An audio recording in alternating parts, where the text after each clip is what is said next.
Hi, Susan Norwell here from Rett University. Going to talk to you short lesson on shared reading. I'm going to distinguish shared reading between read alouds. You guys have seen me do a ton of books where I've read and model at the same time. If you've taken a look at our Rett U summer book club, or our book club that we had in 2019, we did some books even for short lessons. They're available on YouTube. If you look for Rett U book club, they're available on our website for free. Ton of time has been spent reading to kids and modeling language. My goal for the past 6-7 years, I've been looking at how to move kids from being read to being readers. And this intermediary step that I'm going to show you called shared reading has been really effective. And so what I've done is I've taken books that are really meant for kids to read. They would be books that probably would be appropriate for kindergarten, so level A, B, and C. Most districts right now want kids reading at level C by the time they exit kindergarten. And so what I've done is I've wrapped the language around the book so that kids can do a picture walk and can talk about the book without having to traverse their entire device. Because what I'm trying to do, that idea of balancing easy hard, is I'm trying to keep the focus on the reading and make the communication a little bit easier. And what I've done is I have hot spotted, you see these buttons here have got colors around them, and when I look up at them, they highlight. Go fly a kite. It says what the title is. Go fly a kite. And it highlights. So what can happen there is if a kiddo decides to look at the kites and then says think that, oops, I have a hidden button there. That's good. Good. All right, that's me using my eye gaze to operate here. So we'll see how good I am at eye gaze. So the first step is that you do a picture walk. So you would go through all the pictures. You would read again the title of the title of the book.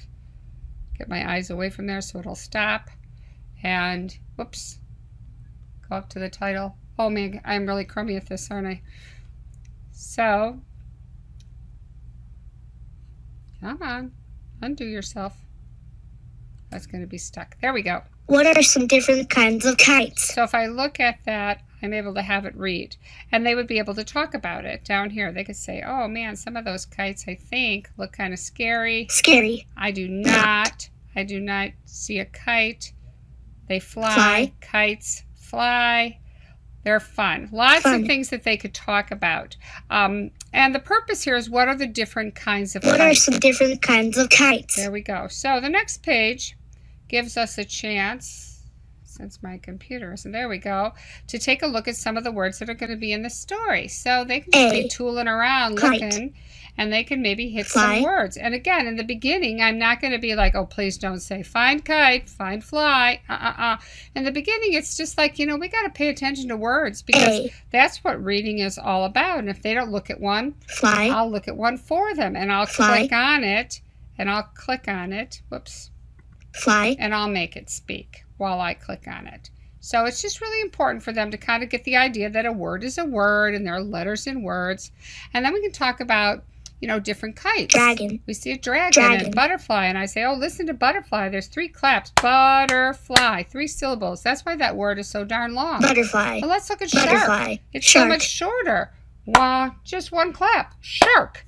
So we can talk about a lot of things. The whole idea is we're paying attention to text, paying attention to left to right. We're paying attention to long words, short words, so they get an idea of how important it is to be looking at words. This is the pattern of the sentence. Fly a blank kite.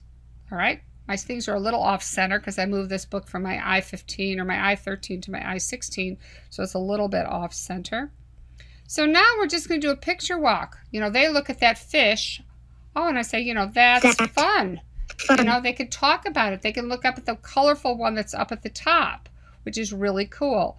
I have this set up this way because I have a kiddo who's CVI, with CVI, cortical visual impairment, who may not recognize this as a fish, so I give them this picture to help them. But when they look at it, now I have a chance to say, oh my gosh, I know, I can see that fish too. It's a kite. It's a fish kite.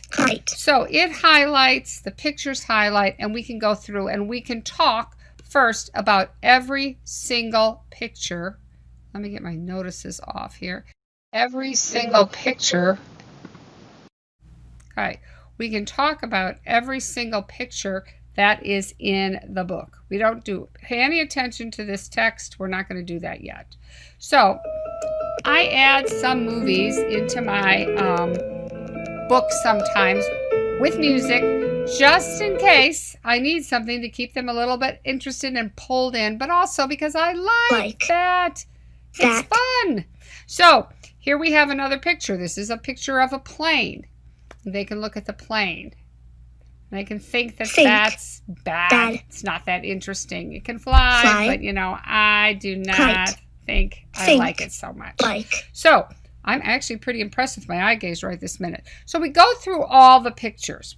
Once we've gone through all the pictures, that could take us, again, this is supposed to be like for these young kids, maybe 20 minutes, maybe half hour at the most. Maybe we'll be able to get through half the pictures, half the pages, and we say, okay, that's fine, you've worked hard enough, you know, and then we do a read aloud or we do another activity, whatever.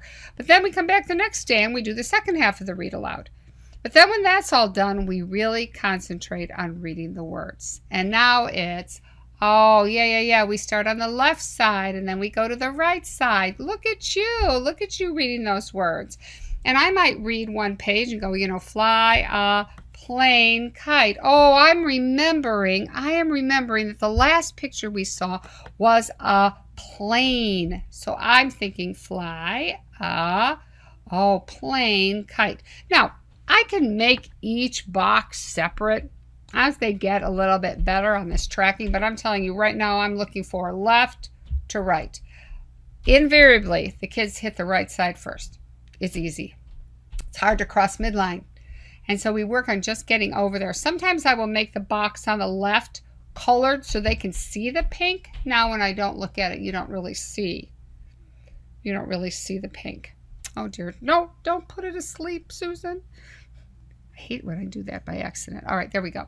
So what you want to do is you want to just play with it. We're just playing with the words. That's all. We're playing with them. It's like practice read. It's like any child who had physical ability to pick up a book would be pointing to the words, not in the right order. They would just be playing with the book to read. And so that's what we want them to do. I have kids now that go like this, plane, and then they look down at plane kite. And I'm like, you're exactly right. You're telling me there's a plane kite. And there's the words that say plane kite. They may not have intended to do that in the beginning, but they're going to get the idea of what that means as time goes on. So we turn the page, see if I can. There we go. I did. Excellent. It's not even. And there's, you know, another little thing, another little movie. So we've got some of the pages have words on them. If those are the words that they wanted me to emphasize, then that's what I'm going to do. I know my device is really sensitive. It's the brand new i16, and I got to tell you, an i13, the brand new Tobii device. It's like so easy to use with your eyes that you just look at it briefly. And I've set this, you know, really fast for kids, so I'm having a little trouble with it's showing that red because I'm not supposed to hold on the button that long. But again, what we're really working on is that left to right, I feel that tracking is actually developmental. I find that the kids really struggle in the beginning, but then over time they get much, much better at it. And so it's really important that they get this practice. Now, the cool thing is that sometimes what I do, and I've done this with a number of books, is I then set up like a main idea and detail. So right within the book, I might have a main idea and detail. Like after this page, there might be 2 pictures that say, you know, bird and fish. And I say, you know what? The main idea of this book is all kinds of kites. What's a detail that we just read about? Oh, and I wouldn't use fish because fish is one of the examples. Maybe I would have bird and I would have gorilla. And now they would have to, you know, tell me that it's bird. Now, if they're good with their eyes, they can pick it up with their eyes. And if they're hesitant to give me an answer, I'm not going to push it. I'm going to use partner-assisted scan. Put the device on pause and say, you know, is it the bird or is it the gorilla? So that they get the idea that we're reading this book for a purpose. You know, we're trying to find out what kind of kites are in this book. Okay, so short lesson on shared reading. These are books that I have made using Reading A to Z books, and I've dropped them into a template. I will do a course on how to do this because I am making them as fast as I can, but you know what, I can never outstrip the need for them. And I think it's better if people learn how to make them because then they can pick books that interest their kiddo.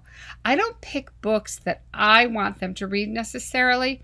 If I want to work on main idea and detail, I'm going to pick a nonfiction book, but I'm going to give them a choice. You know, do you want to read about kites? Do you want to read about things we do in the water? Do you want to read about penguins? You know, and they get to choose because I want their interest level high.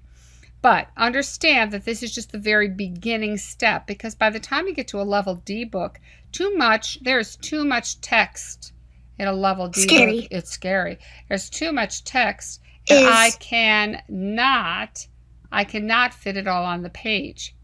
And so for those books, I do just a picture walk on the Toby, and I have the book on voice stream. But that's a whole nother story. That's when kids are starting to get to guided reading. Right now I'm talking about shared reading. Let's remember what we learned. Shared reading is that step between being read to and between being an independent reader. It's where we are sharing the book together, but we're sharing the book pointing out text, pointing out beginning sounds, pointing out the correlation between words and pictures, working on that left to right progression. All that practiced reading that kids naturally do when they can use their hands and they can speak is what we're trying to emulate here. And I will tell you, it is working so well because kids are really building their confidence around words. They have to build their perseverance to be doing something that isn't all bells and whistles. I don't put movies with every book. I just put movies every once in a while with a book. But sometimes they just have to read a book. I mean, that's just kind of life. And so it's important that we kind of look at this intermediary step as being a part of the reading process. We don't just jump from being read to all of a sudden reading a whole lot of text on our own. There's a lot of things in between. At the same time as I'm doing this, I'm working on making words. We're doing rhyming words. We're picking out, I've got a big cutout of a bat, and we're picking beginning letters and making rhyming words. And later on, we're doing making words, or we're taking letters and rearranging them to spell a word, because none of this reading is going to make sense, this shared reading, if we don't do the decoding along with it. Then the piece that I've been adding in lately that's been really cool is I will create a book that only has the pictures. This. And then this is just blank down here with a text strip. And then they get a chance to write about the picture they want to write about. And I had a kiddo yesterday, I was so excited, who really had been doing no writing, no reading at all. When she got to this picture, she said, I went on boat. She didn't necessarily write about this being a kite boat. She tied it to her experience of having gone on a boat. That to me was absolutely, that's not what I wanted to do, absolutely amazing. She then, the next day when we did writing, she decided she wanted to use this picture. I'll show you. She hated this one. She thought the plane was boring. I do too. But she went to this picture. I know the songs. And she wrote, fly, F-L-Y. I was like, yes, hi, H-I. That's like what makes my day. She's taken the reading, applied it to the writing, and that's what I tend to do in the beginning is I snug up that writing and that reading so we have a shared context. So if you have any questions, let me know. Susan Norwell at rettu.org. Again, happy to bring these free lessons to you, and stay tuned for more to come. Alrighty, bye-bye.